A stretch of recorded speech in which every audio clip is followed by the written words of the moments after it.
સાબરકાંઠા ધારાસભ્ય ધવલસિંહ ઝાલા સામે લોકોમાં આક્રોશ જોવા મળી રહ્યો છે। આપને જણાવી દઈએ, ધારાસભ્ય ધવલસિંહ ઝાલા સામે લોકોમાં આક્રોશ જોવા મળ્યો છે। ગ્રો મોરના માલિકોએ ધારાસભ્યના નિવેદન સામે વાંધો વ્યક્ત કર્યો છે। ગ્રો મોર કેમ્પસને ધારાસભ્ય દ્વારા મૃતપાય ગણાવવામાં આવી હતી, તેને લઈને જ વાંધો વ્યક્ત કરાયો। બીઝેડના સંચાલક ઝાલાના ધારાસભ્યએ વખાણ કર્યા હતા, જેનાથી ગ્રો મોરના સંચાલકો નારાજ જોવા મળ્યા। વિડીયો વાયરલ જોઈ સંચાલકો નારાજ, ધારાસભ્ય સામે આક્રોશ વ્યક્ત કરી રહ્યા છે લોકો। ગ્રો મોર કેમ્પસને ધારાસભ્ય દ્વારા મૃતપાય ગણાવવામાં આવી હતી।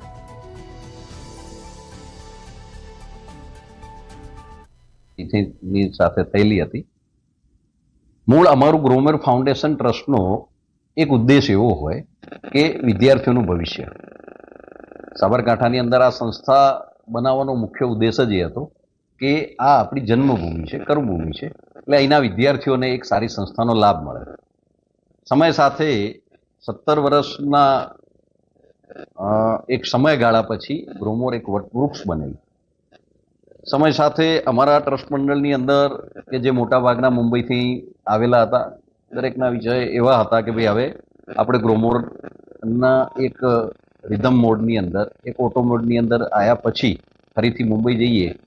એવા સંજોગોમાં ટ્રસ્ટ મંડળ સંચાલકોએ એવું નક્કી કર્યું કે ભાઈ કોઈ યોગ્ય વ્યક્તિ આને ચલાવવાવાળો મળતો હોય તો આપણે આ સંસ્થાને ચેન્જ ઓફ મેનેજમેન્ટની અંદર એન્ટર કરી અને આ સંસ્થા કોઈ યોગ્ય વ્યક્તિ ચલાવે એ આશા સાથે જ એની સામે ભૂપેન્દ્રસિંહની એ વખતની એક આપણી એની ઇમેજ એક વેપારી તરીકેની, એક ફાઇનાન્શિયલ મજબૂત વ્યક્તિ તરીકેની હતી।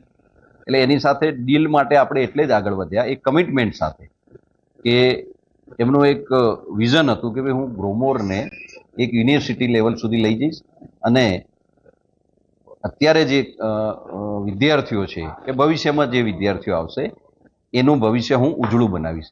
એ ઉદ્દેશ સાથે જ અમે એની સાથે એ ડીલ કરી 81 કરોડ અને 50 લાખની અંદર અમે આ ડીલ ફાઇનલ કરેલી હતી। પહેલો હપ્તો 26 કરોડનો એને 1 થી 1.5 મહિનાની અંદર ચૂક્યો।